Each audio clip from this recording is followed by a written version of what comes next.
playing twice. The Globetrotters coming. Kevin Hart on Tuesday and Dave Chappelle on Saturday. So it's so many different things, and your mind can wander, and you can do this, or you might not have enough time to do this, so you have to choose and choose and choose. And I think that that's where the Globetrotters are so iconic, especially international. There's not as much for people to see internationally.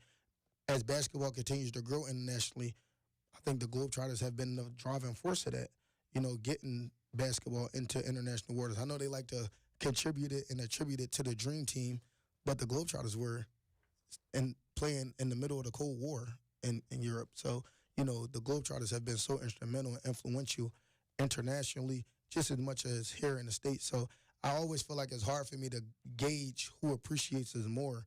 I think that is special here in America in its own way, where you're going to see the Blazers and you're going to see Dave Chappelle, but then you can come see the Globetrotters and see a little bit of both.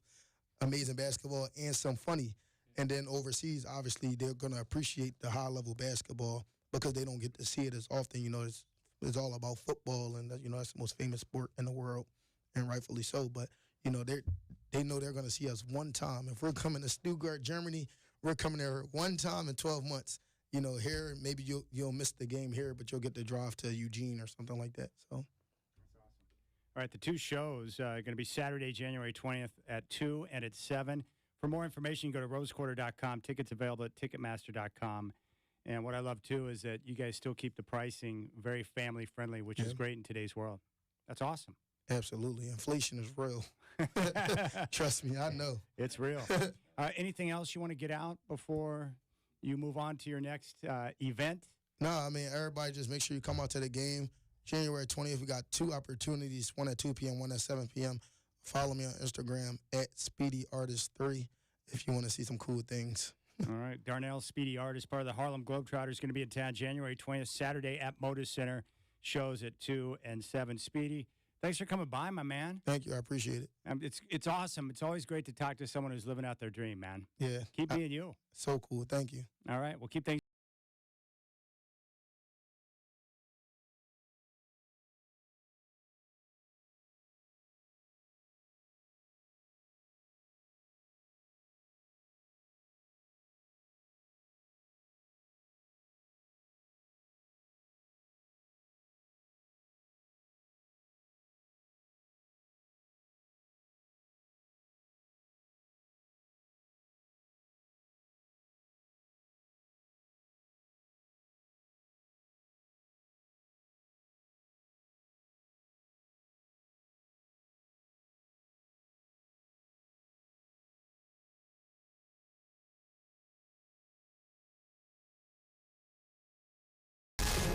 A look at traffic on Rip City Radio 620. Come on, move it!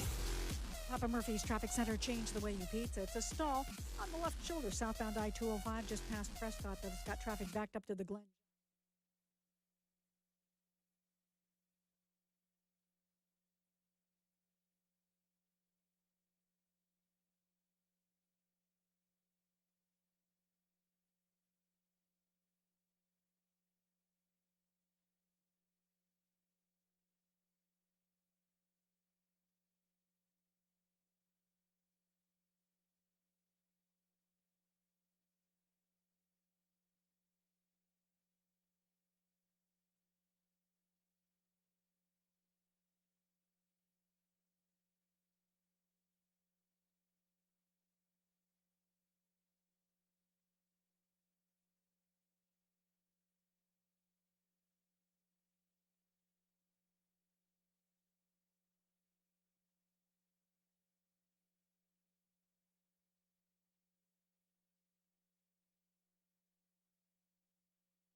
The iHeartRadio app for all your music.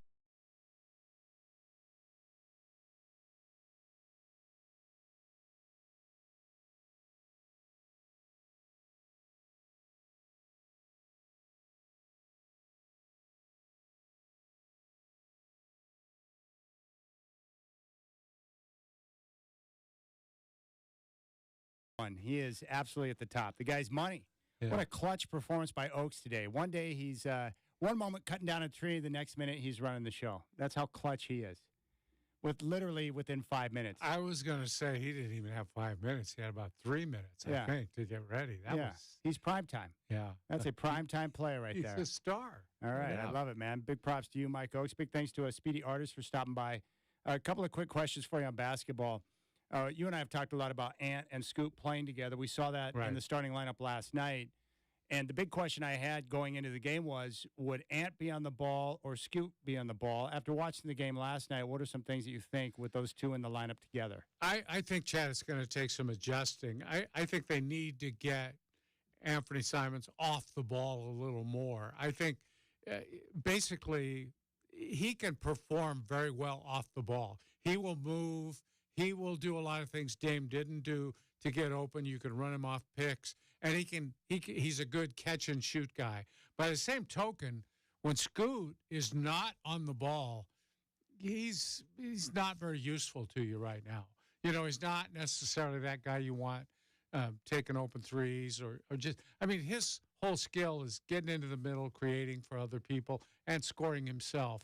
But when he doesn't have the ball in his hands, that's not a good thing. So if they want to continue with that, I think they're going to have to work on that a little more and maybe run a few more plays, have a little more structure so that Simons knows what he's supposed to do.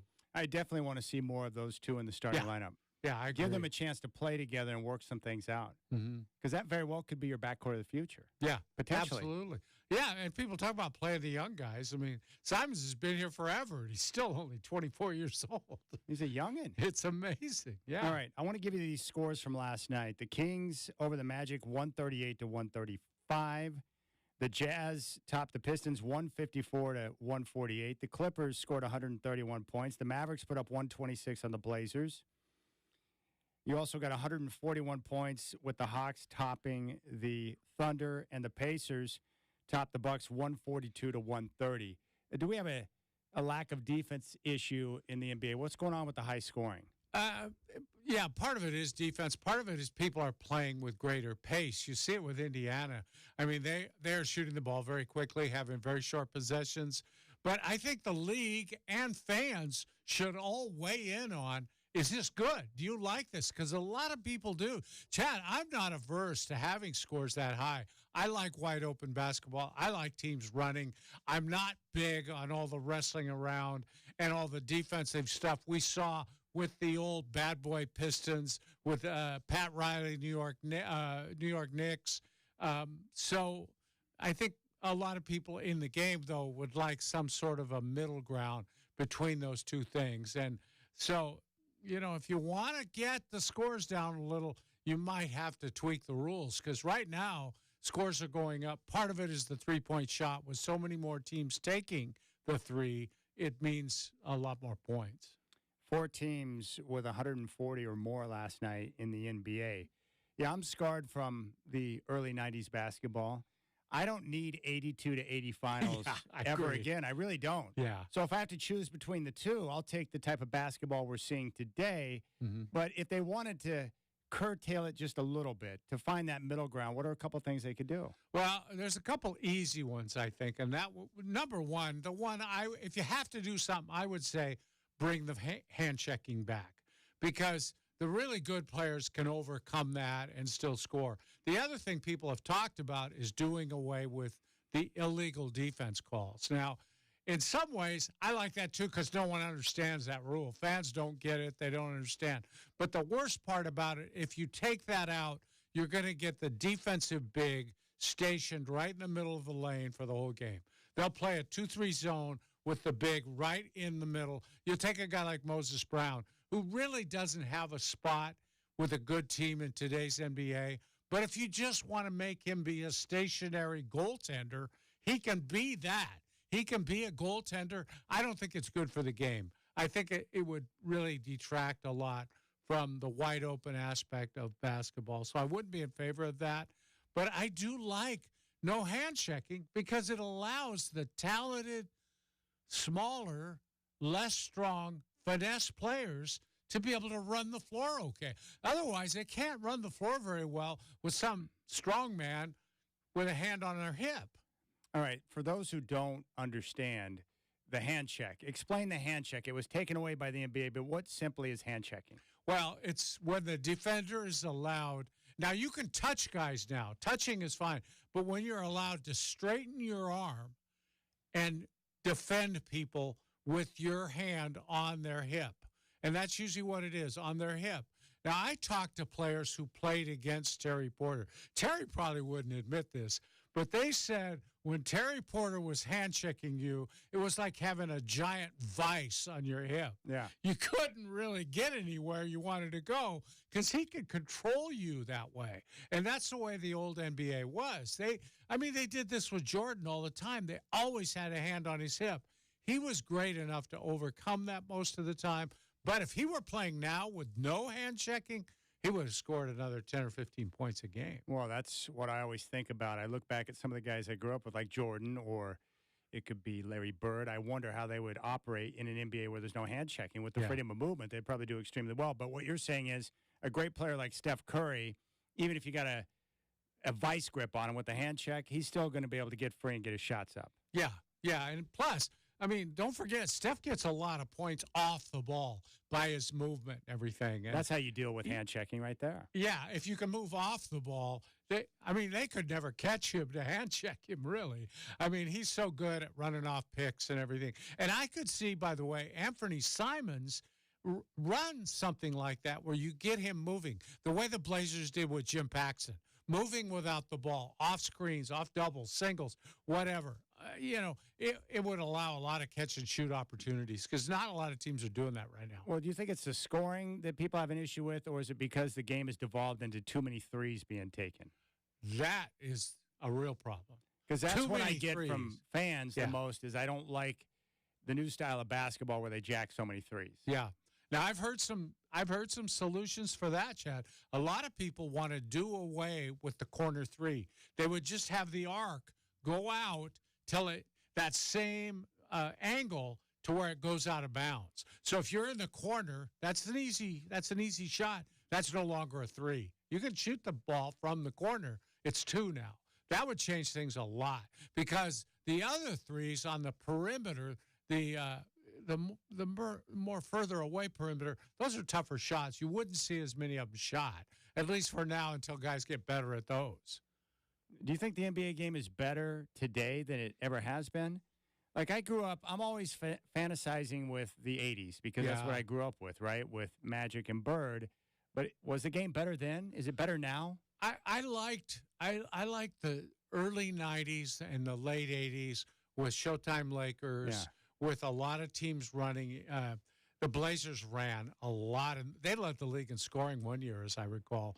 Like they were up in the high teens, 117 or something. Yeah, that I liked that game. And in those times, you were still allowed to hand check, and you could also bump screens. They would try to run a pick and roll, and the roll man. It was the job of the guy getting screened to bump that roll man.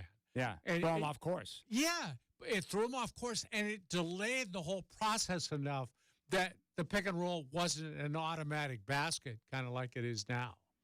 So I wouldn't mind seeing that come back a little bit. I remember the roll man getting the bump like that. That happened all the time. That'd be a whistle in today's game. Yeah, coaches were absolutely adamant that you better bump that guy. If you didn't, we couldn't really stop the pick and roll. But that kind of got away, and they legislated that out of the game. All right. Well, we'll keep things rolling here on the show. We got to talk some football. Jim Harbaugh, head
Call from the lady in Laurelhurst. Says stinky nasties are bubbling up in her basement. That's not pretty. Most likely her sewer line is clogged with tree roots. How do you know? Been there. A lot of homes in the area, the sewer lines are all made of terracotta. Oh, like Mom's flower pots. Same stuff. After all these years, the pipes break down, tree roots find their way in, and weave a nasty clog. Makes sense. The customer said her neighbor just had their whole yard torn up, replacing the sewer line. Yikes, that's an expensive mess. We'll run a camera down the sewer line to verify. But if their sewer line is bad, we can get everything fixed and flowing.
know. From the Goldberg Jones Sports Desk, your 620 Rip City Radio headlines. Goldberg Jones. Call 1-800-DIVORCE.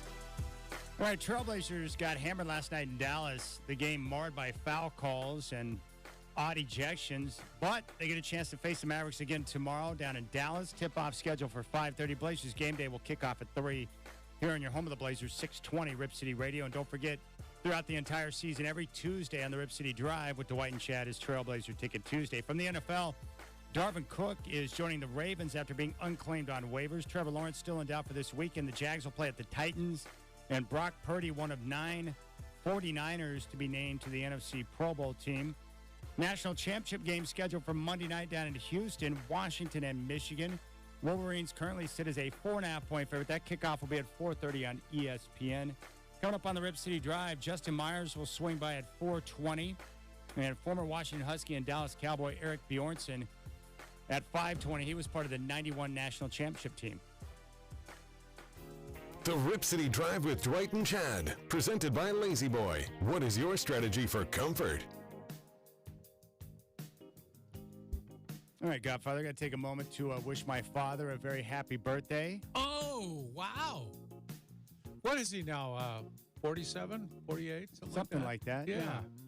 So I am not sure exactly what they've got planned. He and my mom have been dealing with COVID, but I think they're in the clear now. So Good. So they can go out, maybe? they might be able to go out. So, yeah, Good. they just celebrated their 55 wedding anniversary and now his birthday. So I always felt bad for him because anytime you got a birthday right around Christmas, you probably get the shaft on the gifts. Yeah. I always try to make sure there's differentiation to make sure that I take care of him on both occasions. That's a good idea. My granddaughter is on the 23rd of December. That's not good. I love that. She is smart. She sends you Sonic gift cards for Christmas. Is that correct? She does. And this year, she's getting older now. She's getting older. She's 16. She got a car for Christmas, by the way. She's getting older because she's sending more money on the gift card. You know, it never says on the gift card. So I used it yesterday, and I used it for a couple of days ago, too. And I asked the guy, I said, how much is left? He said, oh, you still got like $12.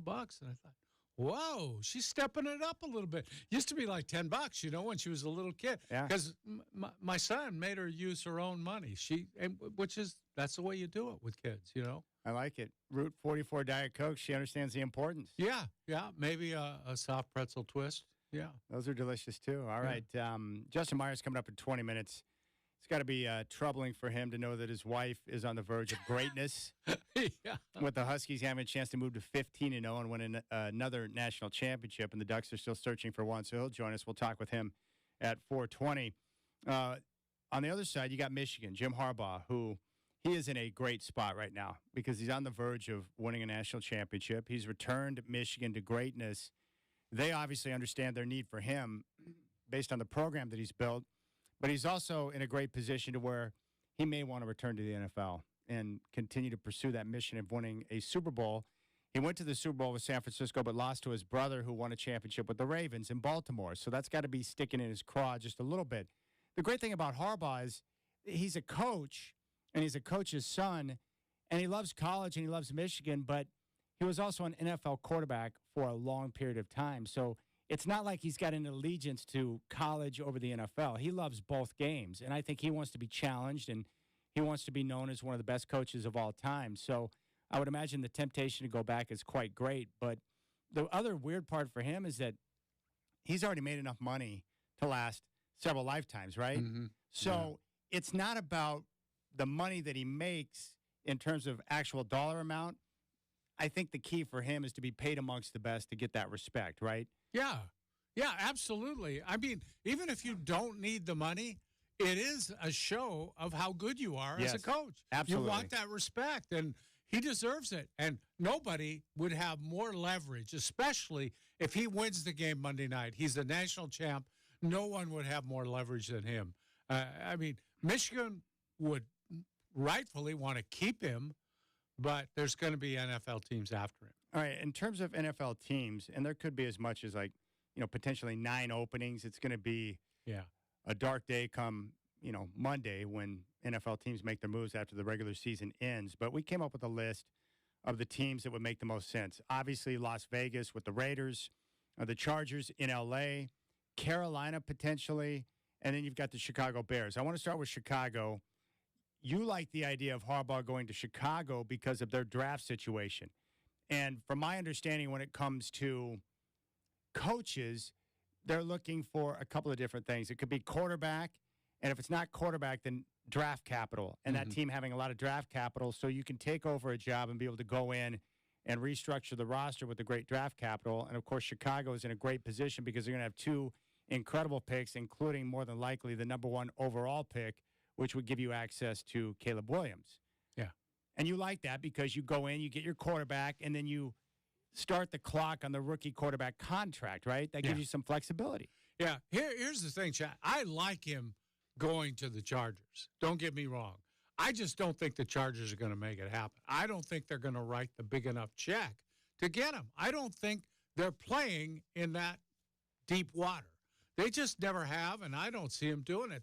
They're talking a good game. They talk like they can do it, but they're going to make some cheesy offer, and he's going to turn them down, and then they're going to say, oh, no, we offered him the same. He just would rather go somewhere else. I think if he goes somewhere else, Chicago's a nice spot because you can get Caleb Williams on a cheap contract, which allows you enough time to fill in all the other holes on your roster. And like you say, they have draft capital. You'll be able to draft some really good players. He's familiar with the college game. He's probably got pretty good insight on who he would want to draft. Yeah. So I think that would be a good situation. Now, everybody says he loves Justin Herbert, and I don't blame him for going to the Chargers. But they do have some holes to fill, and they're, they got some high salaries, and Justin's embarking on his new contract extension. Yeah, that's true. The reason why I don't think Chicago's going to happen is because their team president, Kevin Warren, used to be the commissioner of the Big Ten. He and Harbaugh don't get along. And that's why it's not going to work. So while Chicago, I think, on the surface looks like a decent spot because of the draft capital and the ability to go out and select your quarterback, Caleb Williams, at number one, I don't think it's going to work with him and Warren.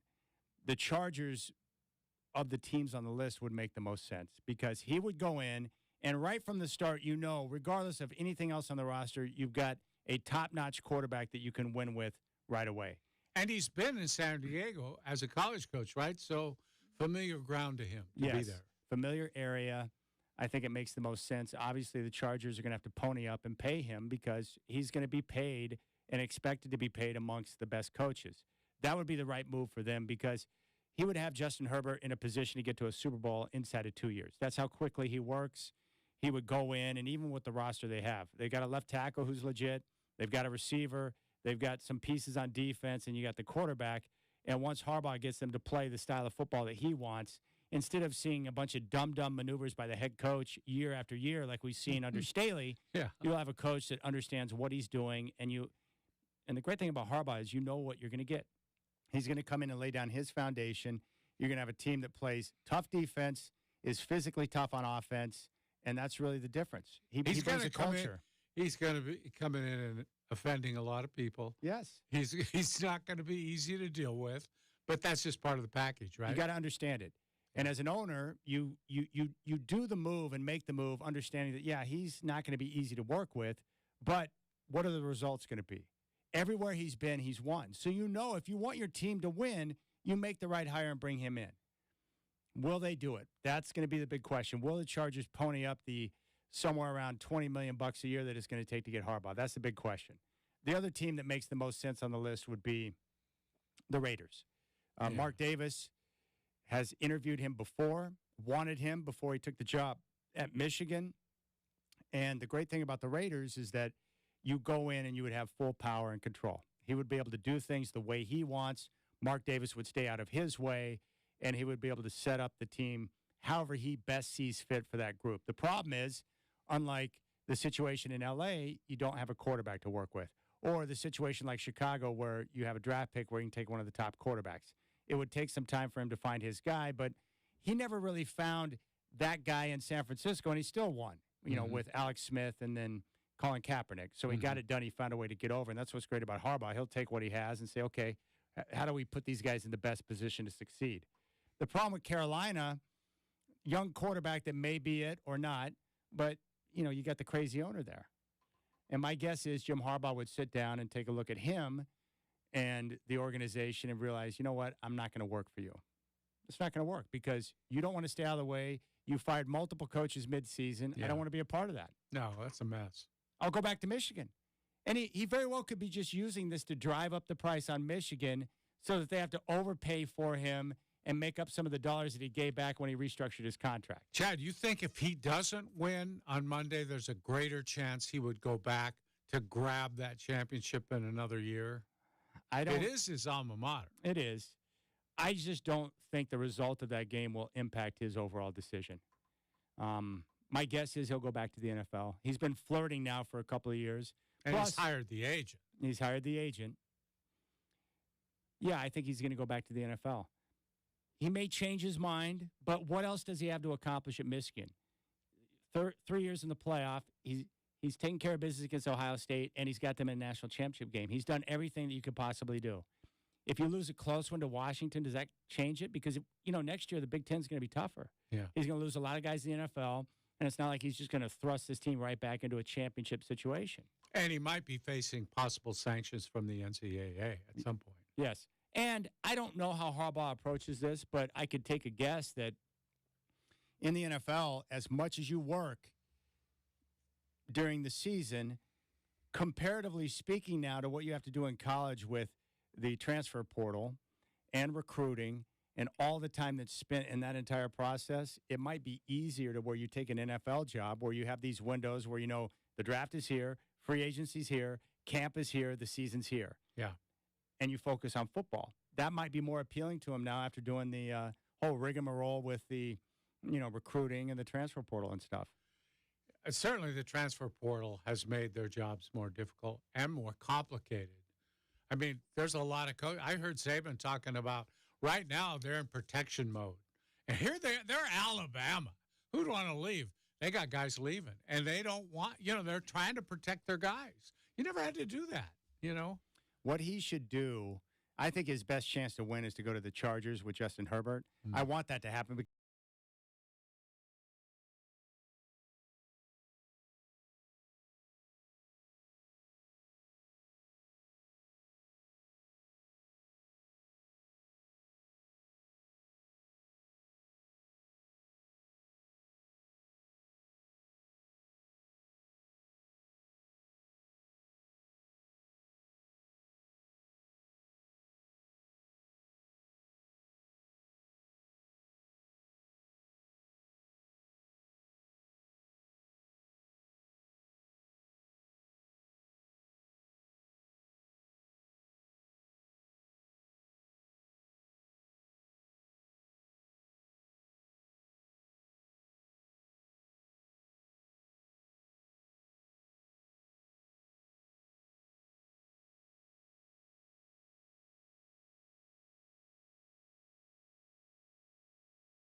Now, a look at traffic on Rip City Radio 620. Come on, move it!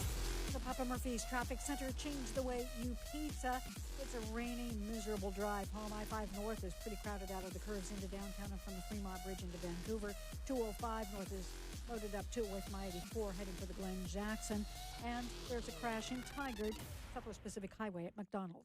Gail Cunningham, KEX Traffic. This report is sponsored by Progressive Insurance. Progressive Insurance is making it easy to save money. When you bundle your auto policy with home, condo, or renters, you'll earn a multi-policy discount. Easy to bundle, easy to save. Visit Progressive.com. That's Progressive.com. It's a mystery where Old Spice finds its amazing scents like Himalayan sea salt, but I'm thrilled they have because no other body wash exfoliates and moisturizes 24/7 like Old Spice Gentleman's Himalayan sea salt body wash. Now, if only there was a mountain range separating the Indian subcontinent from the Tibetan plateau where I could hide my Old Spice and keep my family from stealing it, my impossibly smooth skin will finally be safe.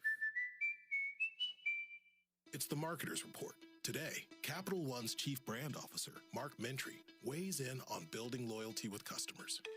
Capital One has really worked to create amazing access moments for our customers.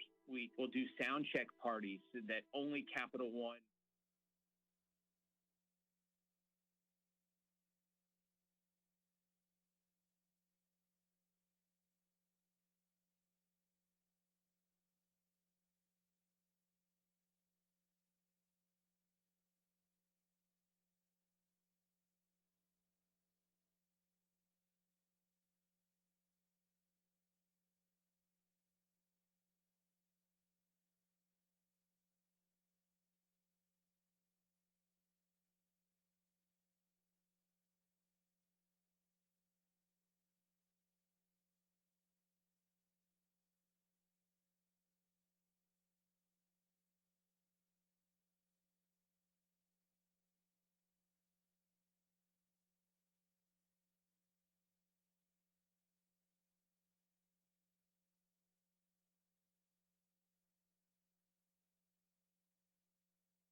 All right, the host of our fabulous morning show, Rip City Mornings, 6 to 9 weekdays here on 620 Rip City Radio.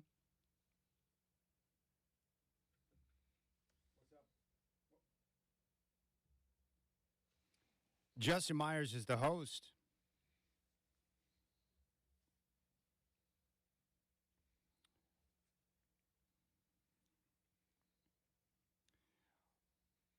Just working through some technical issues, Godfather. Of course, this is the day for it. All right. See what we can do here.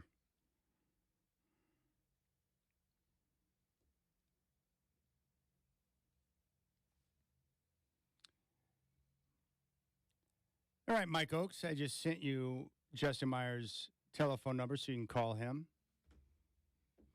You know, there are going to be days like this, my mama told me. Mm-hmm. What can you do? That is a big game on Monday. I can't wait for this game. Michigan and Washington. Yeah. What a great matchup. After watching the entire season and seeing every team play, I do think these are the two best teams in college football this year. Sure seems that way, doesn't it? It does. I love how you put it, too, with Washington, and this has been the case for them all year. They just find a way to overcome. It's a great skill for any team in any sport. You just run into a team like that every once in a while, not often. Every once in a while, they just kind of are able to figure it out under pressure, under fire, underdog. It doesn't matter. They just figure out a way to win. You know what's great, too, about the coaching? We were just talking about Jim Harbaugh. He is a great coach, and I know he'll have his team ready on Monday without question. But Kalen DeBoer, I think he's just as good of a coach. He just doesn't have the reputation or the name or the fanfare. People don't really know who he is, and yet look at the job he's done in the 2 years that he's been at Washington. Unbelievable. They haven't lost a game since last October. How valuable is that in terms of getting your guys ready? And you look at the way that they play and how buttoned up they are, it tells you what they're able to accomplish. It's terrific. Yeah. He was out there a long time, too. He had to really pay a lot of dues to climb the ladder. And that's the way it is for a lot of coaches, right? Yeah. A lot of guys just don't have that easy pathway to greatness. A lot of them have to work and grind and continue to put in the time before they get the opportunity. Yeah. He's a lucky man. He landed in the right spot.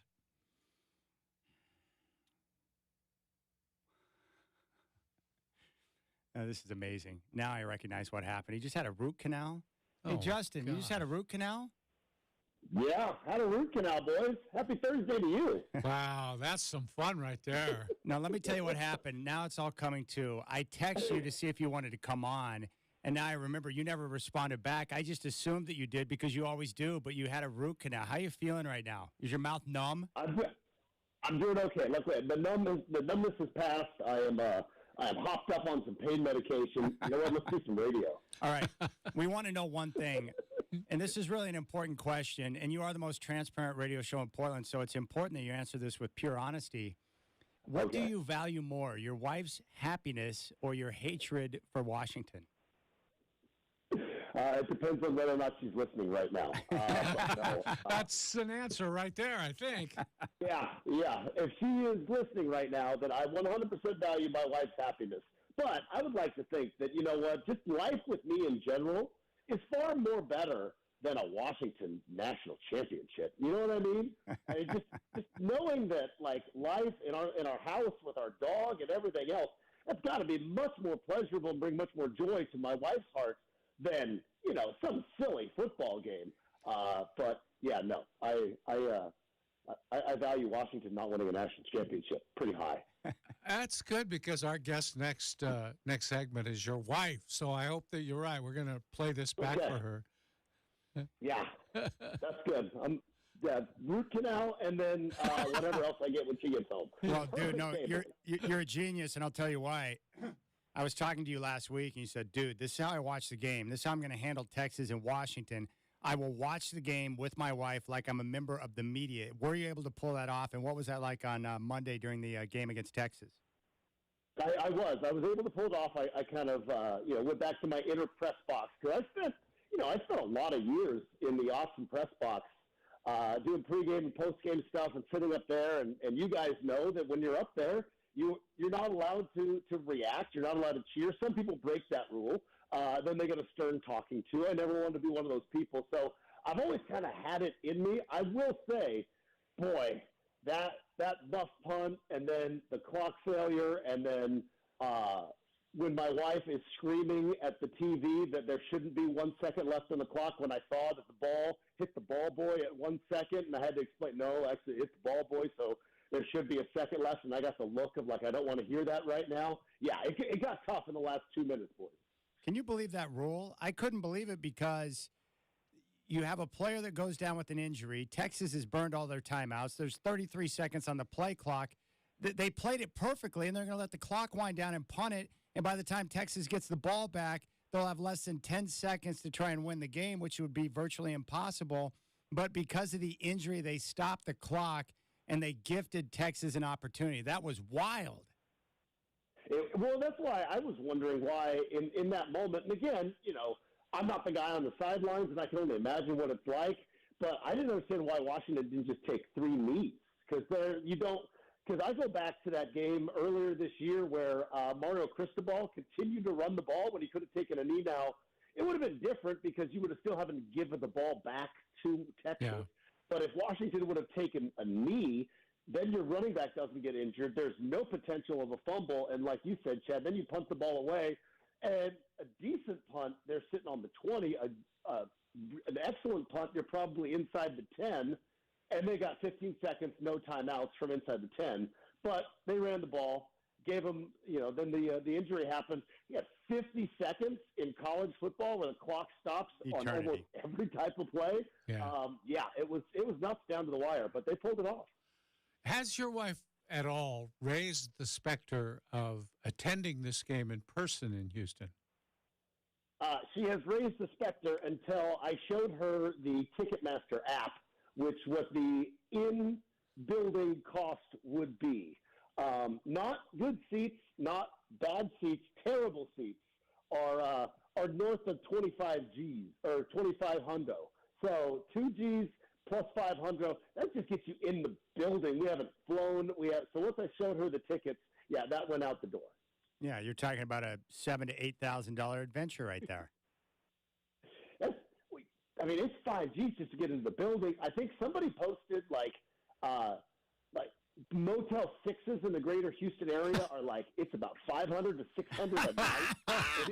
Like Motel 6, like Tom Bodette's going to leave the light on for you, but he's going to charge you an arm and a leg, boy. Yeah, he's changed it to Motel 600. That's pretty good. Exactly right. We're talking with Justin Myers, host of Rip City Mornings, coming off his root canal.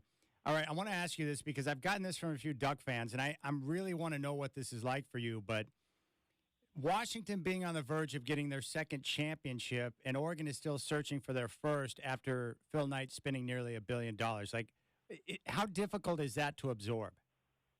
It's unbelievably difficult for a couple of reasons, right? There are 2 real easy back and forth that both Oregon and Washington fans love to throw at one another. And I've always said, as somebody who is an Oregon fan who lived in Seattle and is married to a Washington fan, Oregon fans and Washington fans are the same. They are. They're the same. It's probably why they hate each other so much. And Washington fans love to throw the O on the side of the Oregon helmet stands for 0 national titles, right? They love to throw that. Meanwhile, Oregon fans love to throw that in 91 it was a split national title and Miami probably would have beaten them, and that in 2016 Washington, for some unreal reason, decided to put up in their stadium 2016 college football playoff participants. They put their own participation trophy up in their stadium, and Oregon fans love to throw it. So here's the deal. If Washington wins non-split, outright college football playoff national championship against a Big Ten behemoth like Michigan, the likes of Ohio State, that Oregon couldn't get it done in 2014 or 2015 playoff, that is disastrous. It is disastrous for the trash talk guys. You know what you need to do? Just a little personal advice here, because I've run into this situation before. You need to figure out, what is it worth to you to see them lose the game, to see the Huskies lose the game? Then go out and bet that kind of money on the Huskies. Okay?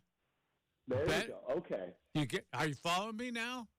Because if they win, you make a lot of money if they win. If they lose, you don't care if you lose $100 on them because you got them to lose.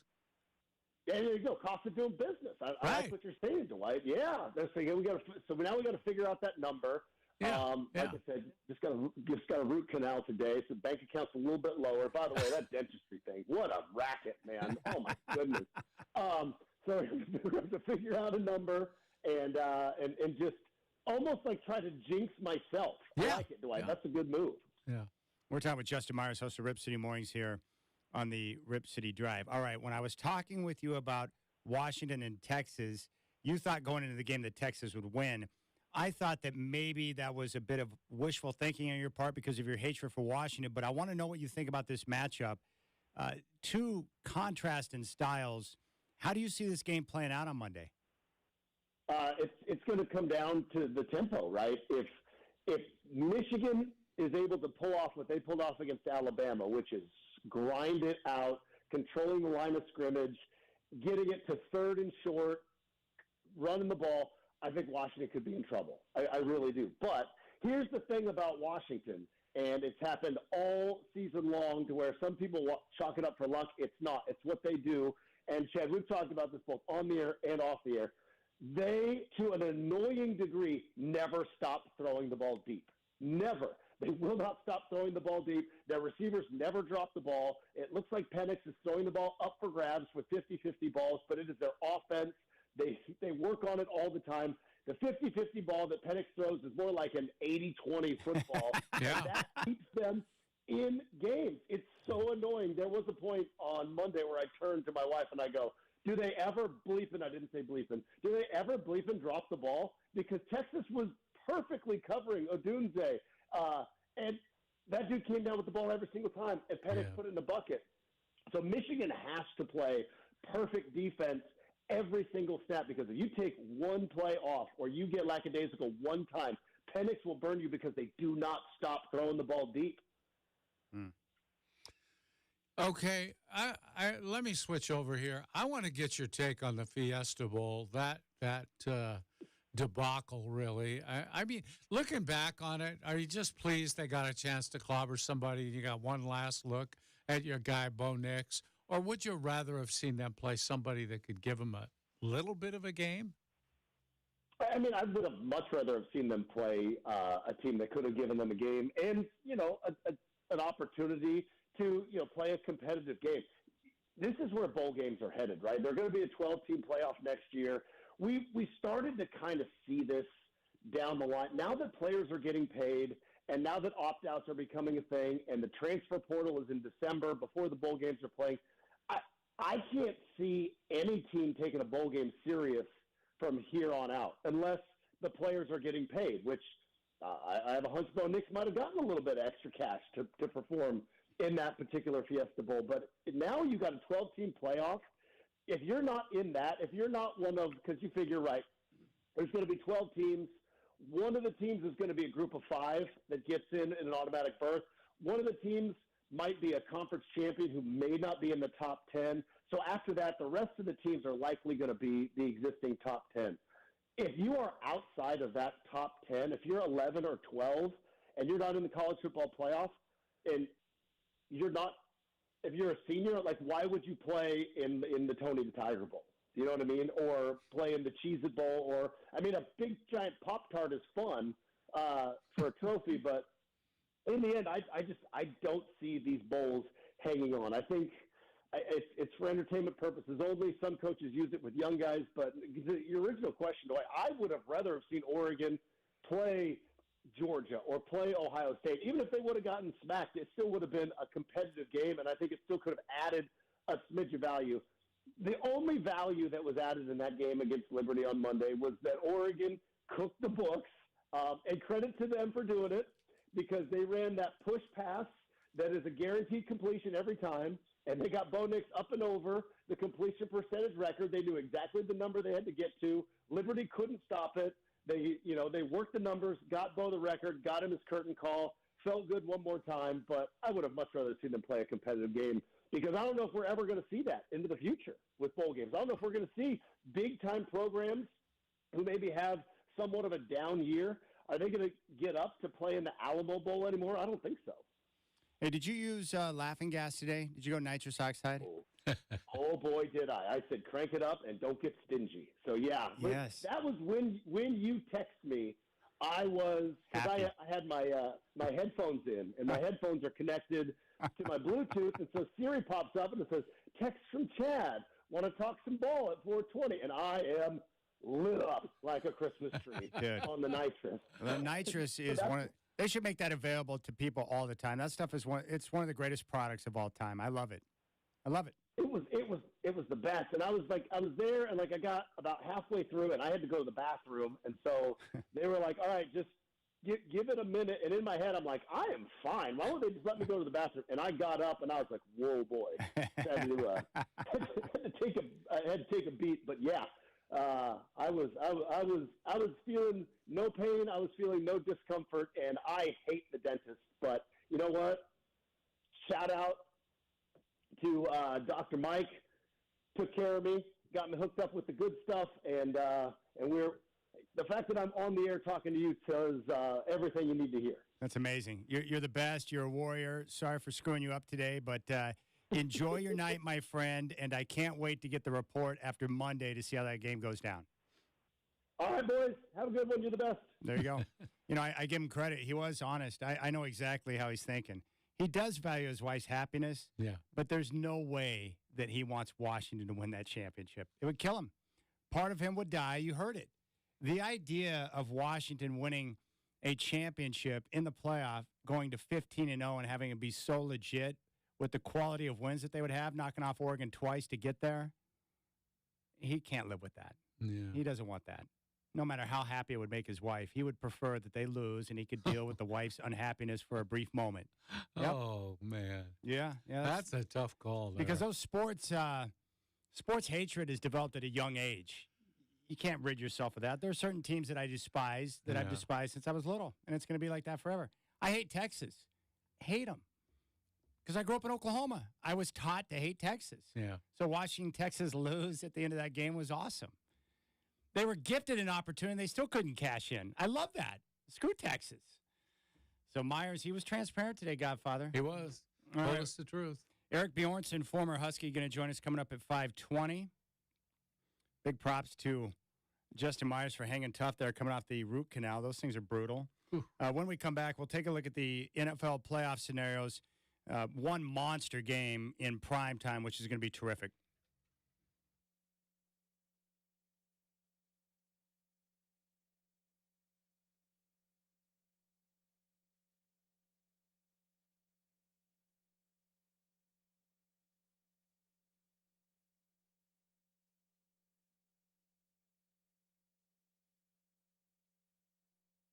How did you decide?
How did you? This is kind of day to day.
All right, Godfather, final weekend of the NFL season is coming up.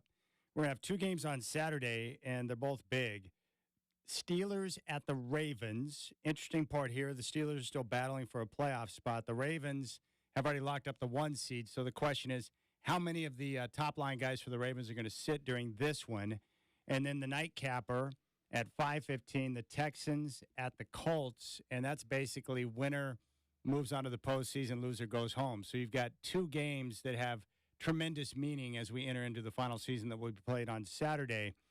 And then on Sunday, we have more big games, but none bigger than the Sunday night game on NBC at 5:20 in Miami, Bills and Dolphins. I love this game because the winner is going to get the division crown and will get the 2 seed, which means they get to play at home.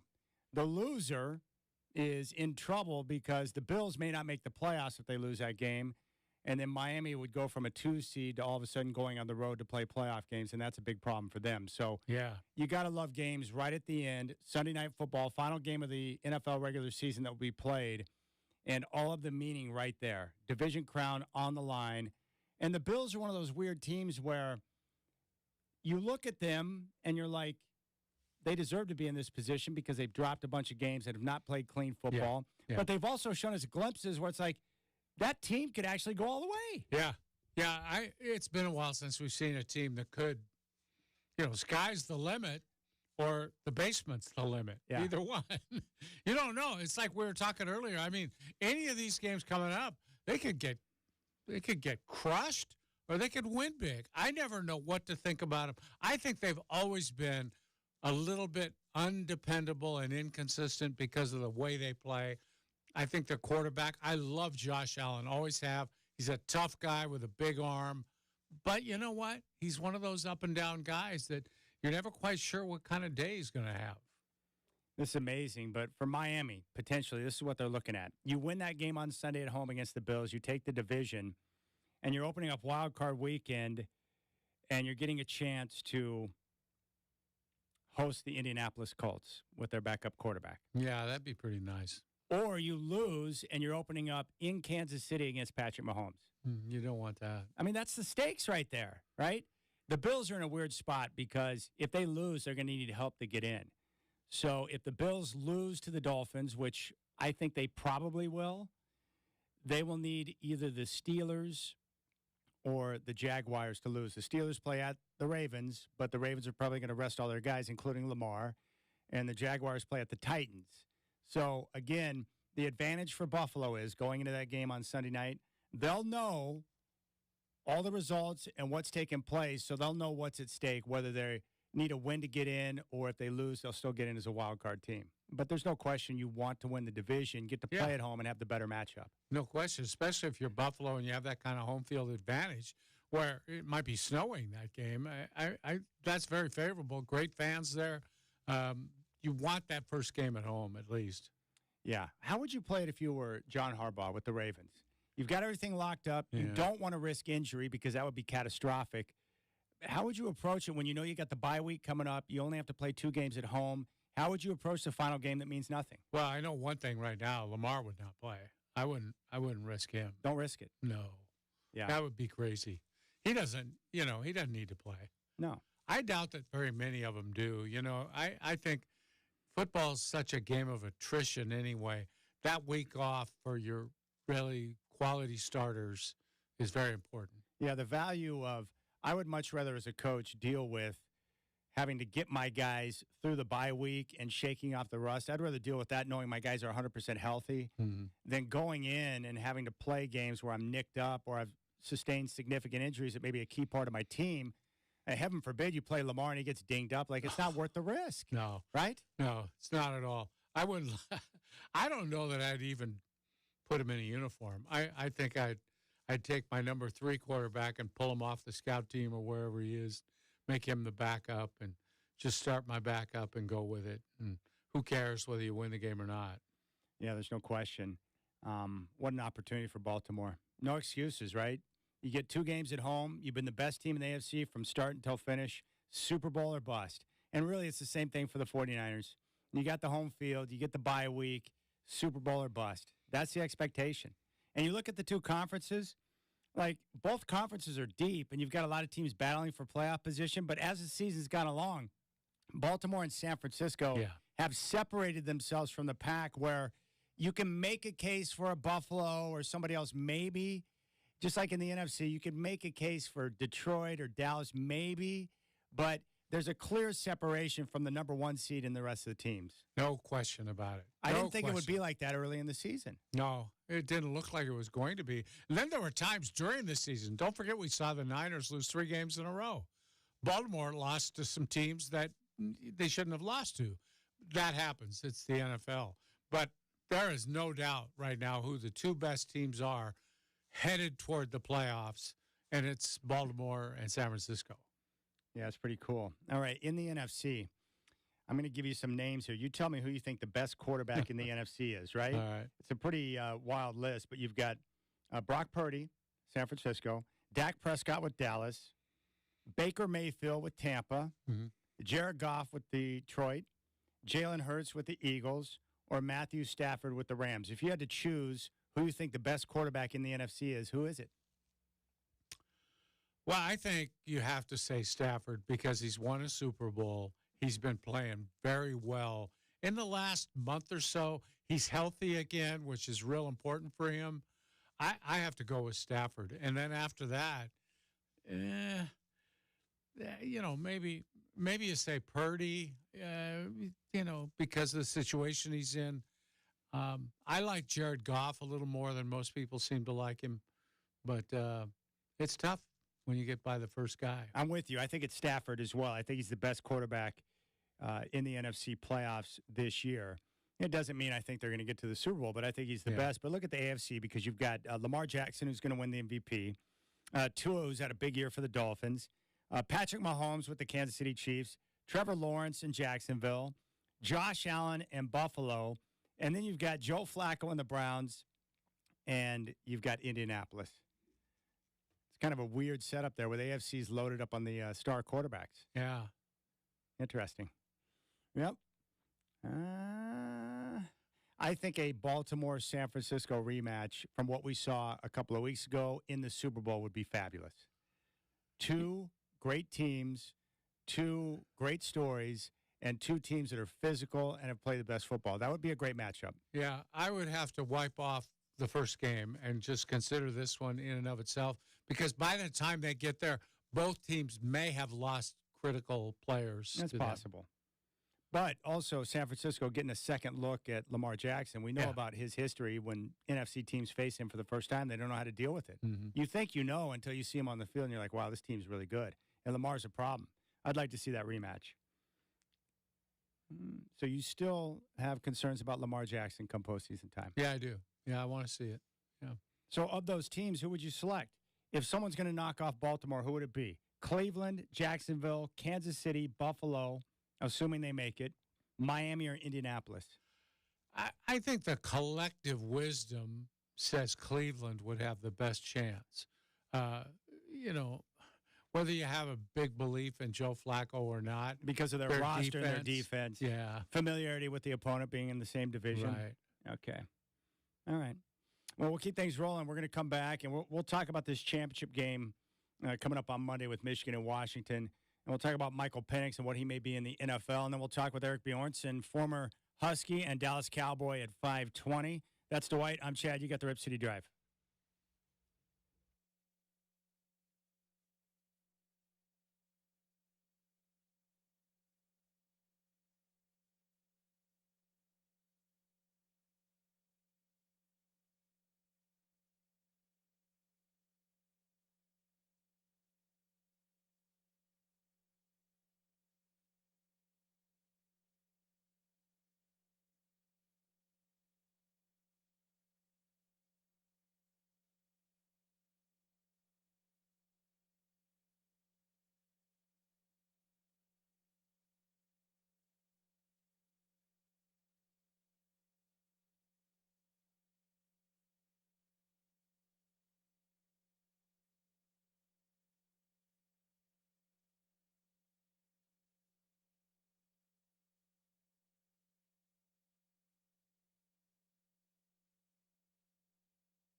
to know.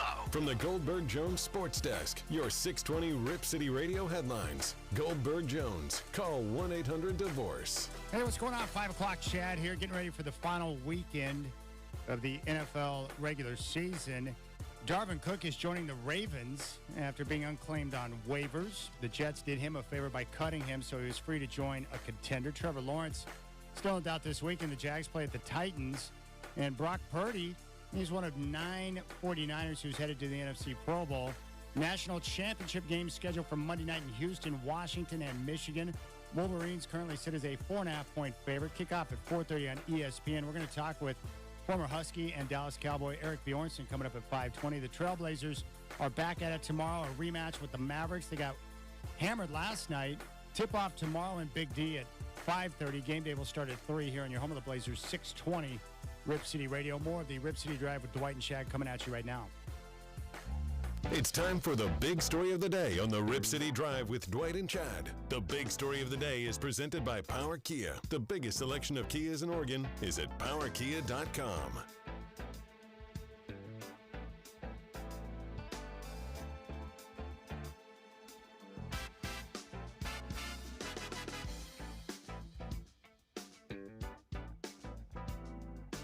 All right, Eric Bjornson, former Husky, good dude, won a championship with the Huskies and a Super Bowl with the Cowboys coming up in 20 minutes. All right, this game coming up on Monday. This will be the last chance for you and I to talk about it with the Trailblazers playing tomorrow. I mean, how do you see this game playing out? How do you think it's going to go? You know, Chad, I'm just tired of picking against Washington. I learned that lesson about a month ago. And I'm on their bandwagon, I guess. I think Washington will win the game. I do. I think they'll figure it out somehow, some way. They might get dominated a bit in the line of scrimmage. Panics will come to the rescue. Justin said it perfectly. They are relentless in throwing the ball deep, and they have guys who can catch it. He does throw 50-50 balls quite often. It doesn't matter. They go up and get them. And I just think somehow they're different enough than anything Michigan has seen this year that I think that's an edge, and I think they'll play to that edge. I really like Kalen DeBoer, and I really like Michael Penix. I would like to see them win the game on Monday. The problem is that I don't know if they have enough material, especially at the line of scrimmage, because I know how Michigan's going to try and play this. I was trying to think, like, what would Harbaugh try and do if you're going up against a team like Washington? I think what they're going to do is they're going to try and dominate the time of possession, control the clock, and limit the number of possessions that Michael Penix has. So hopefully what you do, if you control the clock and have these long drives, even if they result in field goals, when you get Penix and the offense back out on the field, maybe they start to press a little bit. Yeah. And I think Michigan at the line of scrimmage is so tough that they're going to have success running the football. Their running back is sensational. So I think ball control is going to be how they're going to approach it. And then I'm not worried about, I know Michigan's defensive line is legit, and they've got edge rushers. They run that Ravens scheme. They're going to try and bring pressure. The reason why that's not too much of a concern is that Penix has been sacked like 11 times? Yeah. Well, he gets rid of the football so quick that your pressure's not going to get there because he's not going to hold on to the football. They're just not. And then the key will be those receivers. Well, the reason why this game's so great is that Washington hasn't seen a defensive front and a secondary like Michigan's all year. And on the flip side, Michigan has not seen a quarterback and a receiving core like the one that Washington has. The one thing I can't get away from is in these championship games, and you've seen this time and time again, Godfather, it's not flashy and it's not fancy, but usually the team that does not have the flash but has the line of scrimmage and the run game are usually the teams that perform extremely well in these type of title situations. And I have a hard time separating myself from that, so we're probably going to have another very tight ball game. Washington's played in a ton of them. And then it's going to come down to, like every big-time football game, usually 3 to 4 to maybe 5 plays that turn out to be the difference. So who are you picking? I have no idea. I'm going to lean Washington. Yeah. I'm going to go Washington. I don't know if they have enough material to win the game. I'm concerned about their ability to stop the run in this game because Michigan's going to try and ram it down their throat. But I'm hoping that Penix will make enough plays to where they'll be able to win the game. Well, you said something I think that's worth pointing out again, and that is the Michigan secondary is going to be better than anything the Huskies have seen all year, right? Yeah, especially coming off this game against Texas. They can't cover. Yeah. Michigan's not like that. Not only are they stout up front in the front seven and getting pressure, but they got guys who can cover. They have NFL guys in the secondary. Right? Yes, and they've got these hybrid linebackers that can cover your tight end, that can get back and help out in coverage. I mean, Harbaugh went through great lengths because, again, the reason why this matchup favors Michigan is that everything that you see with their defense right now and what they do on offense, it was all constructed to beat Ohio State. And Ohio State, a couple of years ago with Stroud and their receivers, it's the same thing they're looking at this week with Washington. It's the same thing. Big-time wide receivers, big-time quarterback. How do we combat that? Well, we're going to go Raven defense, and we're going to get physical at the line of scrimmage on offense and ram the football down their throats. So that gives Washington an edge because they've seen this team before. It's called Ohio State, and they constructed their team to combat that because they couldn't get over the hump, and it almost cost Harbaugh his job. So that does give them an advantage. But, again, Washington – that you say you said it before the show, they find a way. That's what I respect most about them. They find a way to get over in close games, even games where they don't play well. They find a way to get it done.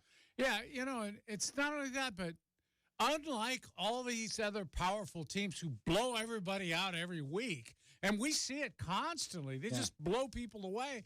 They haven't done that, and you'd think, well, then maybe not. They're not as good. The thing is, they always win. They always win. What if they won now? 20 games in a row over 2 seasons? I think that's what it is. I think it's like 20 wins in a row.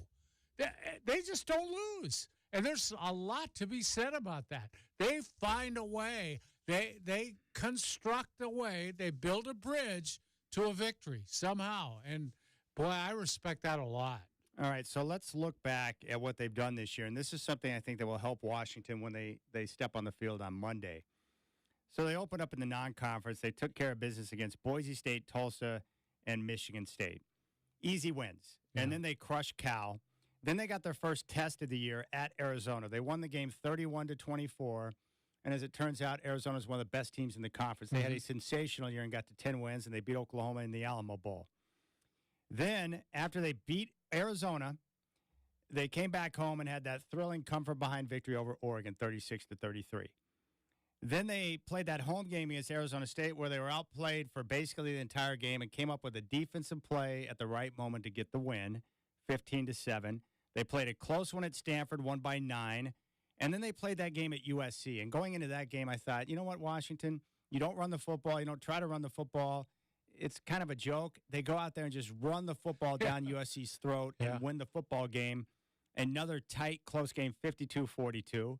They come back home and have that close game against Utah, 35-28. When Utah was struggling against everybody. Yes. Then they go on the road and they beat Oregon State 22-20. Then they win a close one, a 3-point game against Washington State before they took out Oregon in the Pac-12 title game. Then they beat Texas, and now they got Michigan. So this team, and I really believe this matters, they're battle-tested. They've got like 6 wins against quality opponents. Michigan is not as battle-tested as Washington. They haven't played in as many big games this year because the competition they've had on their schedule is not the same. So if you're Washington, at least you're prepared for this moment because of the schedule that you've had to go through. And that's why if they get the win on Monday and go to 15-0 and win a national championship with the schedule they've faced and the teams they've had to get through, Oregon twice, Michigan, Texas, Arizona, that's unbelievable. Yeah. So, and you know how it is when you've played in a number of big games, when you're stuck in another big game, it's just par for the course. It's nothing new. You used a simple phrase that sums it up. Battle-tested. They are battle-tested. They're like a heavyweight fighter who's been in a lot of tough fights and always seem to pull them out. There's something about that you just really have to respect. You know, Penix, I heard someone put it this way today. Like, what are guys looking for, coaches on the NFL level? Most importantly, you want a quarterback that's going to be accurate with the ball. And then you want someone who's not going to freak out and panic when they're under pressure, right? That's Michael Penix. Yeah. So now I'm starting to look at him. I'm like, why, aside from the medicals, he's got back-to-back years where he's proven to be healthy at Washington. Why not take a chance on this guy and see what he can do with the way he can throw it and the way he gets rid of the football quickly and on time and on target and the leadership qualities, the poise? I mean, how about him asking the coaches to leave the room so he could address the team before that game against Texas? Like, he's got all the makeup and the tools that you want as a quarterback. Well, he's consistently gotten second-round grades, it seems. But don't you think, Chad, it's those knees? I don't know if you can depend on him to stay healthy. Yeah, and when you're investing many millions of dollars in an entire plan for your team into one guy, that's a problem. Is this like drafting Greg Oden? Yeah, that could be it. I'm trying to think. When you watch his game, like, what is there anything he doesn't have that you're a little uncertain of? Well, I think you'd like a little more mobility, that he, run a little more. Some teams like to see a guy. He's not a scrambler. No. He's just great in the pocket, though. He has a great feel for, evading rushers and extending plays. Maybe with the NFL rules, the way they're set up now, and as quickly as he gets rid of the football, maybe he can avoid some of that contact because he's not going to hold on to it, right? Yeah. There's got to be a coach out there that's watching him right now. I wonder if someone sees him the way that Andy Reid saw Patrick Mahomes. Like, get me Michael Penix, because I know I can work with that guy. He's accurate. He's on time with the ball. He makes good decisions. He can process, and he's got great feet in the pocket. Maybe Sean Payton likes him. I don't know. You'd have to really like him when you have 6 draft picks and you're selecting with 1 pick at around 14 in the draft and you have no second-round pick. You'd have to really love the quarterback to take one there. Well, maybe he gets him in the second round. He's not going to hold up that long, though, is he? He'll go in the first round now. My guess is all these guys, Penix, Nix, obviously Caleb, you're going to have multiple guys, probably 4 to 5 guys taken in the first round. Yeah. Quarterbacks are always taken, even sometimes before their draft grade would suggest, because teams are desperate to find the quarterback. And maybe, some of these scouting staffs they have a higher grade on some guys than they do others. So they might see something in a guy like Penix or Nix that other teams don't. I have a lot of respect for Nix. He played in that bowl game. Now he says he's going to go play in the Senior Bowl. Yeah. There's a lot of quarterbacks that stay away from all that stuff. That's true. Well, I think for guys like Nix and Penix, you need to be a part of the Senior Bowl because, how the Senior Bowl works. They bring in an NFL coaching staff. They get a chance to work with them. My guess would be, based on what I've seen from both, because we've had a chance to listen to them and watch them play, guys like Penix and Nix will probably do extremely well in their interview process and discussions with coaches because they'll get a chance to find out the character of the guy. Then they'll see their abilities and realize, like, hey, this is someone that we should invest in. I mean, Penix and Nix, like, can you imagine 2 guys doing better for themselves and transferring and doing what they've done? Yeah, and staying the extra year, too. How important was that? Wow. And a lot of times when you come back after a big-time explosive year, it doesn't pay off. But both guys played better this year than they did last year. I know. It's amazing. And Bo Nix went to a different offensive coordinator. And then you got to wonder, like, okay, how much respect do the coaches get? Guys like Dan Lanning and Kalen DeBoer and Ryan Grubb when you do work like that with quarterbacks. Yeah. And Washington's got to write a big check for Kalen DeBoer, too. Because other teams will be like, well, we could use a Kalen DeBoer to coach our team. Yeah, you can't lose him.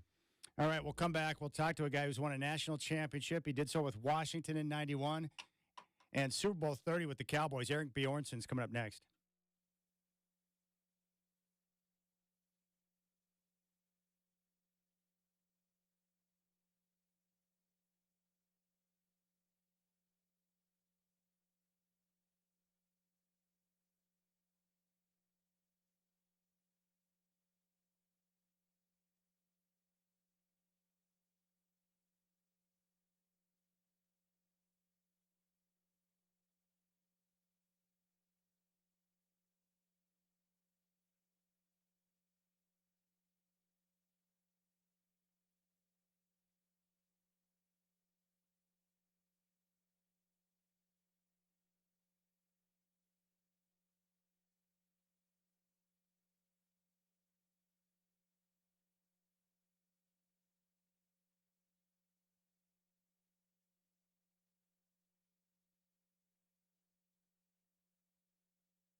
You're listening to the Rip City Drive with Dwight and Chad on 620 Rip City Radio.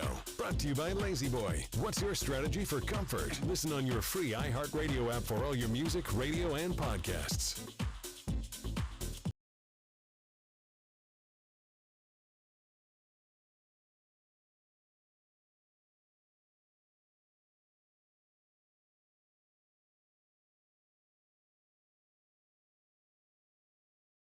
Dallas Cowboys. Very happy to welcome Eric Bjornson to the Rip City Drive. Eric, good afternoon. It's great to have you on the show, man. Thanks for the time. You don't need to thank me. If you want to talk Husky football, you don't even need to bring me on the air. Just call me directly. We'll talk all day. I'm there for you. It's so great. Well, what's it like knowing that the Huskies are on the verge of potentially winning their second national championship while Oregon is looking for their first after Phil Knight spent about $1 billion?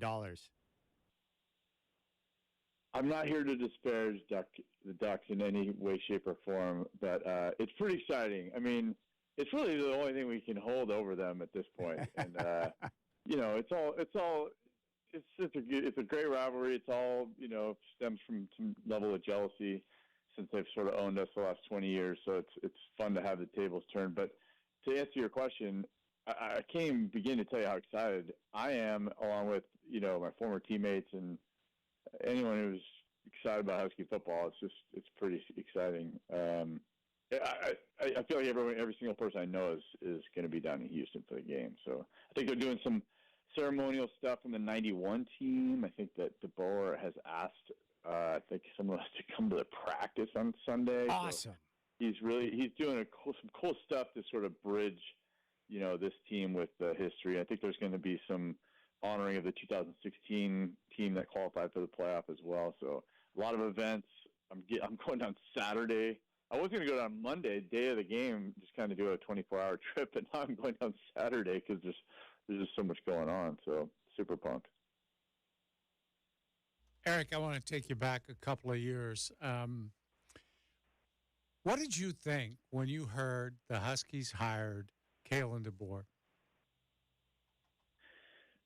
I will be honest. He wasn't at the top of my wish list at the time. Mm-hmm. I think that there were some other guys that, I think we have Husky fans. I think have a feeling that we deserve the best, and we should be able to attract the appropriate talent, whether that's a realistic view or not. I don't know if I fully know the economics of it all, but I think I remember feeling like the Iowa State coach was a guy that may have been a better fit at the time.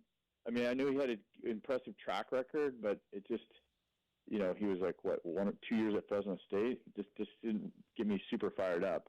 But, I mean, as soon as he landed, I stayed close to guys associated with the program. And, former teammates still work within the organization. They're like, this guy's awesome. This staff is awesome. They have, they're still figuring out the recruiting piece. That's the one thing they haven't really had to deal with to compete against the big boys in recruiting. But everything else they're doing is tremendous turnaround from the previous regime. So once I got that from reliable sources, I was pretty excited. But initially, he wasn't. I don't think he was at the top of most people's list. So sure. Kudos to Jen Cohen who brought him in, because it's obviously been a home run. Yeah. Well, Eric, as a player, and you play for some great coaches yourself, like what are some things you see just as you're watching games that jump out at you, like when it comes to DeBoer or Grubb and the things that they do that impresses you? I can't believe how much pre-snap activity goes on. If you watch the Texas game, I mean, they must just rep so much to have everyone on the same page without, I mean, I know we had a lot of penalties this year, but we sure didn't have them in that game. But there's so much shifting and motion and fake motion and motion back. It's unbelievable. It's a far cry from my day when you maybe had one guy in motion or a shift or something. But that stands out to me. The innovation, just offensively, the ability, they spread the ball around, stretch the field horizontally and vertically.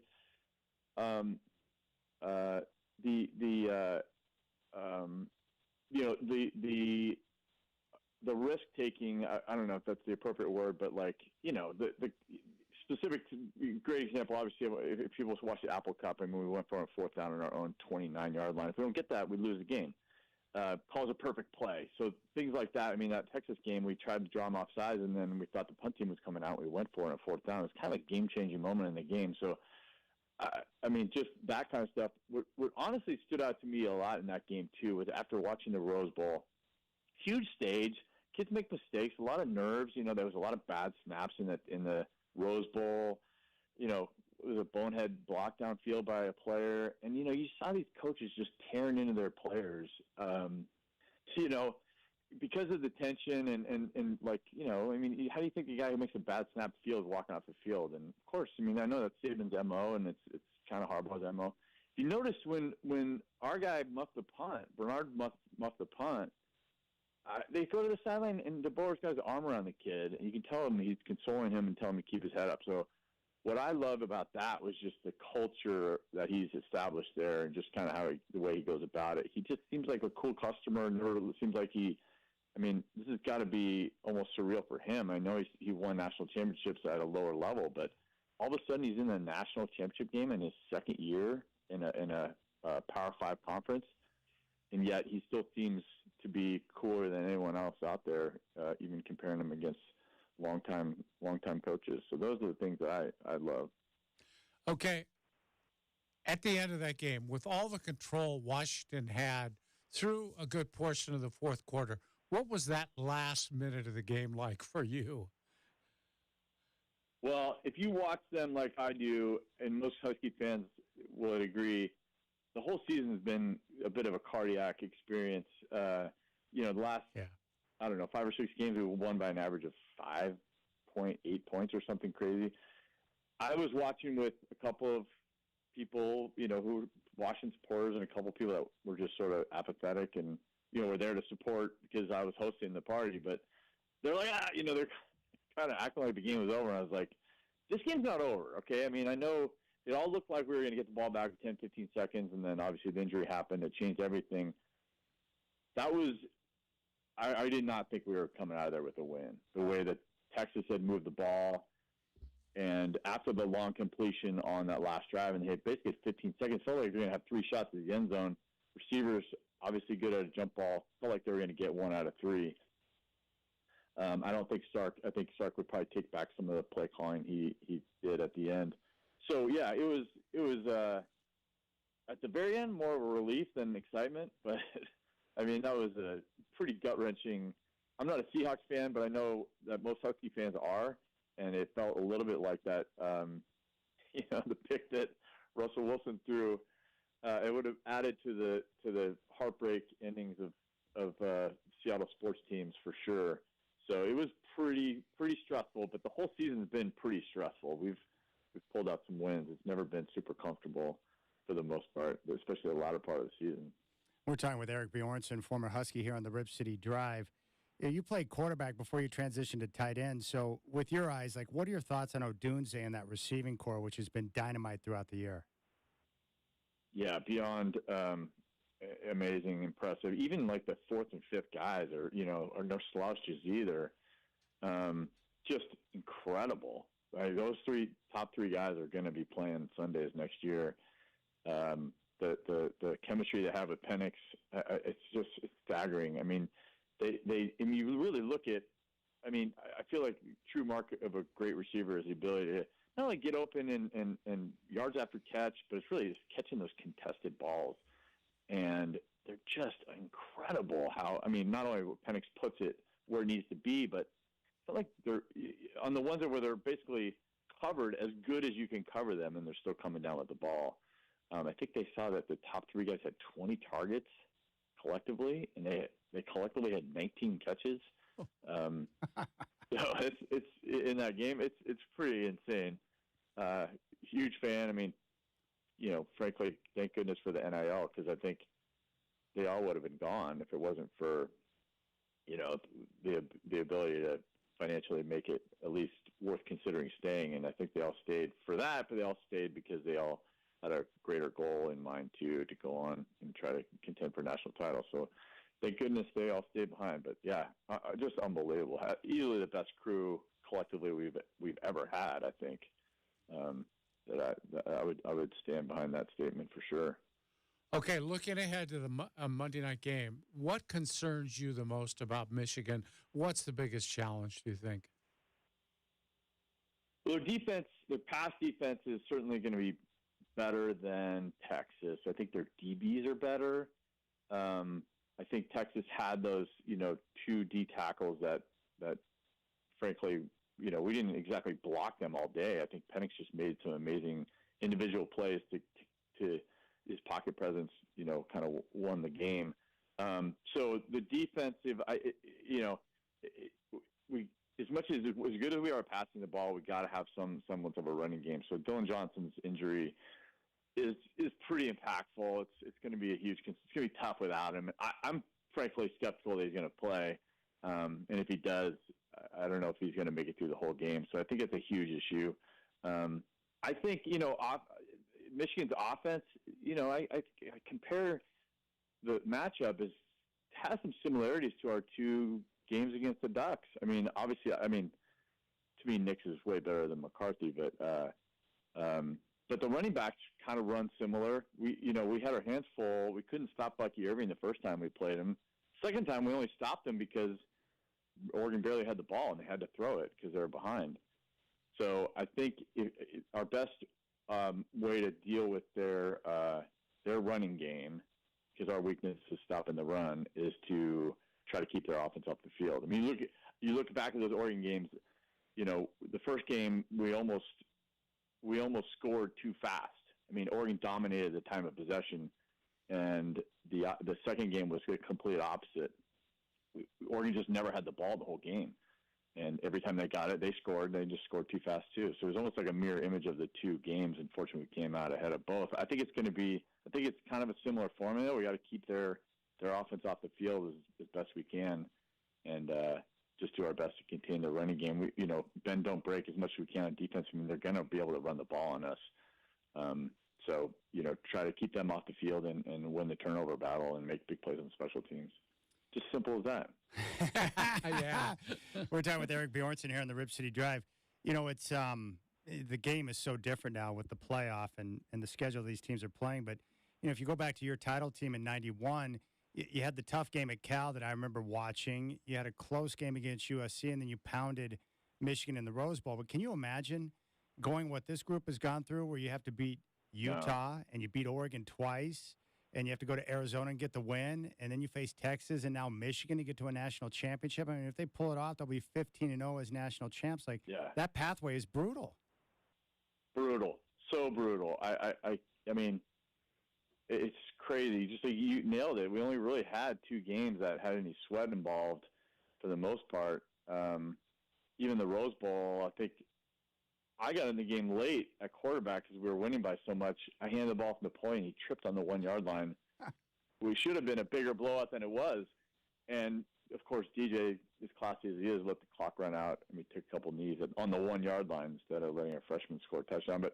But I cannot imagine. It is such a taxing road that they've gone through, and to continue to pull it out and not have any massive letdown is just mind-boggling to me. 15. I mean, this is an NFL season. They're approaching it. 15 games. It's crazy. Thank goodness for the month off leading into the last game. I think we benefited a lot from that. So, aside from Dylan Johnson, I think we came out pretty unscathed. Even the guys that left the game, I think it was a temporary thing or a short-term thing, and they'll be fine for the game. Dylan's a big one I think everyone's concerned about. Eric, give us your thoughts on Penix. What do you think about him now, and what do you think about his future in pro football? I'm a massive fan. His arm strength, accuracy, touch, pocket presence are just unbelievable to me. I know he had a rough stretch in there, and everyone's wondering if he was injured. He had a rough. He was not perfect. He just had a little bit of a rough patch against some good defenses.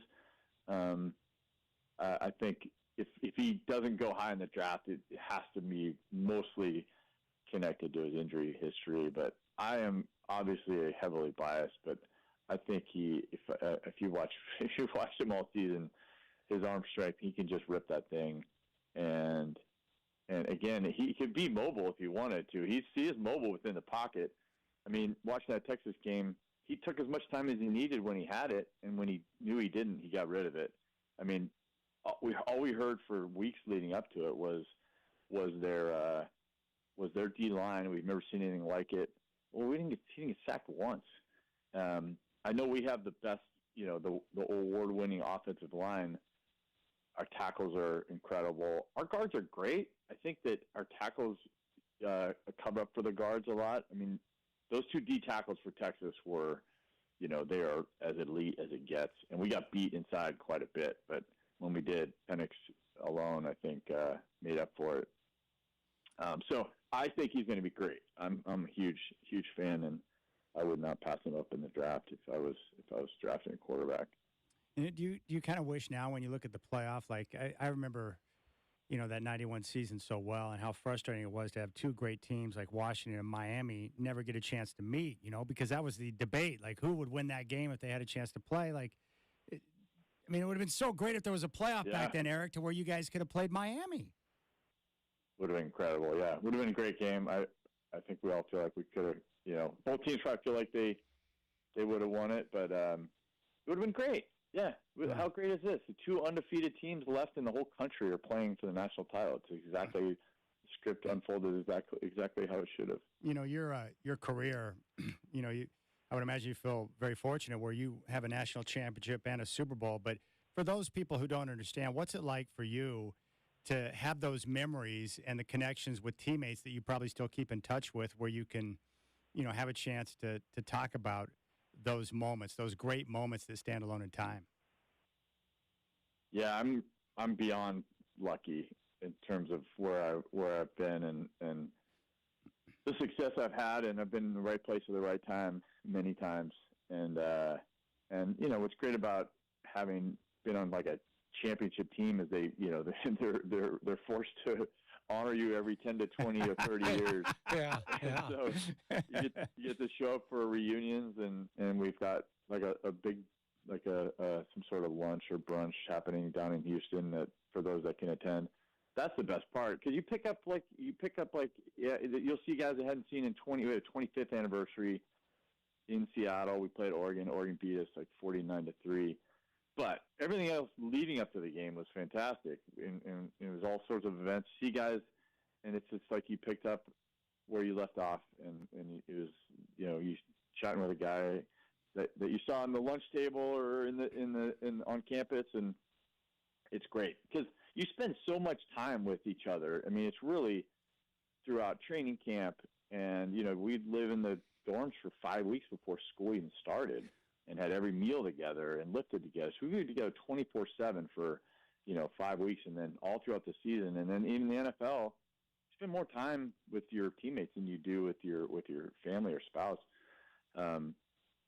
And often when it ends, it does end abruptly, and you lose touch or never see those guys. So it does allow you to those reunions. I try not to miss because I love reconnecting, and I do connect with, I stay in touch with quite a few guys, but I don't stay in touch with all of them. So when you see those other guys that you had memorable times with, it's super fun to reconnect, and a lot of hugging will be taking place next Saturday, Sunday, Monday for sure. Well, Eric, I really appreciate the time. I'm very thankful I got a chance to meet you, and I love talking ball with you, man. Thank you so much. But, dude, have fun down in Houston with the reunion and the whole experience in the game. What an opportunity that is. That's so cool. Thank you so much. I couldn't be more excited. I really appreciate having me on, guys. And I'm not kidding. If you want to talk ball, just call me up anytime. You got it. We'll do it. We'll do it, man. Thanks, Eric. There you go. There's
Are you a business owner looking for help managing your team and administrative tasks? BBSI is here to spell it out for you. How do you spell payroll? Simple, BBSI. How do you spell local HR solutions? You guessed it, BBSI. What about health benefits? That's right, BBSI. BBSI's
But Softy's probably annoyingly all over those guys.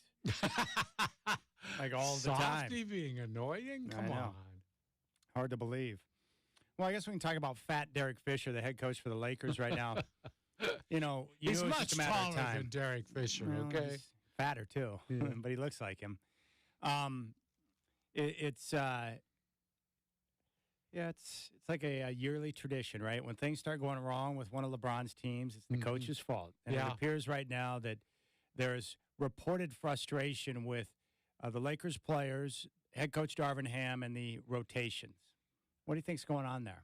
Well, obviously, Shams put out the story last night that he'd confirmed it with 6 sources, he said, which is sort of interesting because if you say one, then everybody knows who it is. He's trying to obscure the fact. But Clutch Sports seems to be having a little problem with the Laker front office.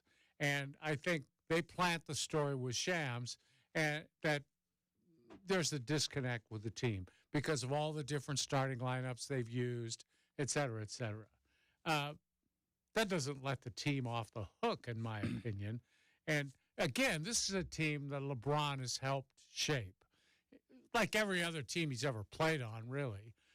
He's calling the shots, often wanting to get players that are friends of his, or in many cases, other Clutch Sports clients. Yeah. That's also very important to Clutch. And so they float this story out here to take a little heat off LeBron, who just coincidentally was 0 for 6 from 3 last night and scored a grand total of 12 points and played lousy in a loss to Miami. So they float this out. And look, at this point, I know.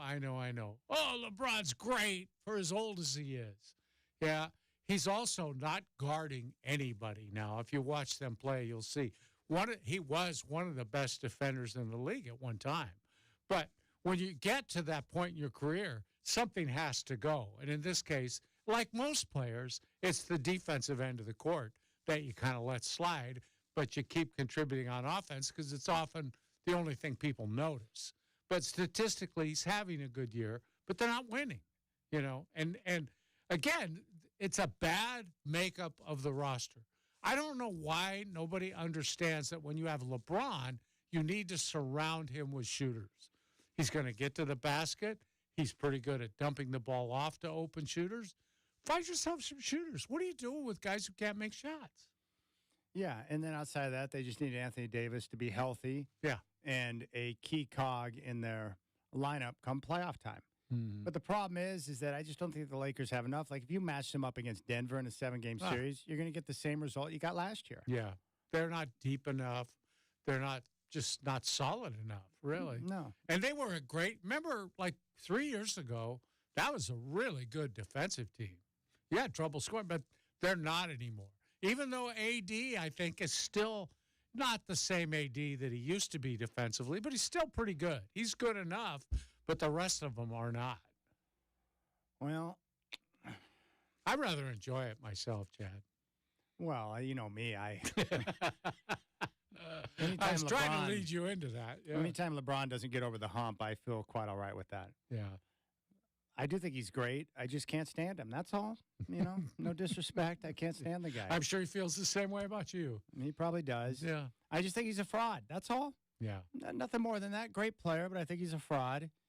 And I always have. I've been talking about this ever since he was young in the league. Yeah. And I've taken a lot of heat for that from people who love Bron. But, you know, it's just the part I hate is that no matter whether you're the coach or if you're another star player that plays with him, and we've seen this whether it be Kevin Love or Chris Bosh or in this case Anthony Davis, what sucks for those guys is that, one, they're the ones that have to adjust their game. They give up a lot of their game. Yes, Kevin Love was a one option in Minnesota.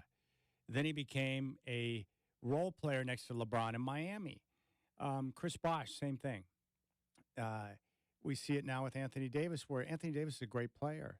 But when you have to adjust your game to fit with LeBron, that's fine if you want to do that. But the problem is when things go sideways with the LeBron machine, the other players take the blame for when things don't go well for LeBron. And I hate that because Anthony Davis is a great player. Like, I really love his game. I think he's tremendous. Yeah. He takes a lot of heat for not being, for being soft. A lot of people think he's soft. I think he's a great player, but the negative attention that AD gets, I think, is amplified because he's LeBron's teammate. Kevin Love is a great player, but he was the one who would get thrown under the bus when things didn't go well in Cleveland, right? I mean, we saw that. Bosh, the same thing. Bosh was a number one in Toronto. Then he went to Miami. He took heat when things didn't go well in Miami. I don't like that because those guys are great players, and they're the ones who are willingly sacrificing parts of their game to fit with LeBron. But when you join up with LeBron, you immediately become his supporting cast. Yes. You're really not allowed to have an identity of your own. You play intermittently, and you're used in whatever manner makes him look good. Yeah. Basically. The only player that was ever really to escape that was D. Wade, and I think that's because Wade was already well entrenched in Miami and had won a championship prior to LeBron's arrival. So that was Wade's team, and he's they were the only coached player. that way too. Yeah. See, that was a little different in Miami, and that's I think why LeBron left was that Pat Riley, Eric Spoelstra group was not going to let LeBron run that team. Well, what I heard, and again, it may not be true, but what I heard, if I recall correctly at the time, was that LeBron was frustrated with Riley because he didn't let his crew run amok down there in Miami with the franchise. Is that true? Yeah. Had you heard that? Absolutely, because that's when it started. That's when it all started. Well, I got my friends here and my family. We're going to take them on the team plane. I don't know. I don't think so. Yeah. I'm not sure we're going to do that here in Miami. Yeah. So, you know, if I'm the Lakers, you got to still make decisions that you think are best for the franchise, even if it may frustrate LeBron's group to a degree, right? It doesn't matter who the coach is. You can bring in whatever coach you want. The current roster is not going to win a championship. I truly believe that. Oh, for sure. No question. Pop could take over the Lakers tomorrow, and that team's not winning a title. Hey, they are what the standings say they are. That's who they are. Yeah, they'll make the playoffs. The problem is when they run into a team like Denver, they just won't have enough to compete. That's all. There's no disrespect in that. Let's see here. We got enough time. Let's grab Raider Mike, who I think is officially now in Las Vegas. Raider Mike, welcome to the show. The Eagle has landed, my man. Welcome home, baby. Welcome home. Welcome home. Anyway, that guy from Eric Borenson, is it? Yes. Great interview. Enjoyed it. And it makes me, as a Duck fan, pull for the Huskies, which is like pulling Keith out of my skull. But I do want Penix to win that ring. And in turn, I want them, meaning the Raiders, to draft Penix. I'd love to have another lefty. Hey, who do you want as coach? Do you want Harbaugh? I want Pierce. I don't want Harbaugh near my team. Wow. That's a take. I do want a way better OC. You know. Anyway, when you get to Vegas, look me up, Chad. Oh, I will. I'll be down there again soon. Let's grab Bob in Hillsborough. Bob, you got the final word, buddy. What's on your mind? And I know this is probably jumping ahead. You think Chauncey Billups, is he a long-term coach for this team, Chad? Because I look at the team on offense. There's a lot of one-on-one play. Godfather, don't you think there's a lot of one-on-one play by these Blazers? Yes. Where's the offensive, It's the offense is set. Bob, there's too much isolation stuff for a young team. They need to have more structure. That's my belief. I still think it's too early to tell on whether Chauncey's a long-term coach. We got plenty of season left to be able to make evaluations. I would say one thing. There aren't many long-term coaches in the NBA. They don't last more than 3 or 4 years usually. That's true. Without winning, especially. As you pointed out to many of them, look, I was here before you got here, and I'm going to be here long after you Use get that fired. line too many times, yes. Yeah, and it remains true after all these years. Yeah. All right, big thanks to Mike Oates, who is... Way to go, Mike. He's my MVP, Yes. Heisman Trophy winner, all of the above. Thank you, Mike. Big thanks to Eric Bjornson, to Speedy Artist from the Harlem Globetrotters, and Justin Myers, fresh off his root canal. At least now I know why I didn't respond to my text. I thought he was going to say being on with us is a root canal. All right, tomorrow, game day starts at 3. Tip-off with the Mavericks at 5:30, and Justin Myers with Rip City Mornings at 6. Have a good night, Godfather. You too, Chad. Okay, Jenny.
When something happens to your car, you might say,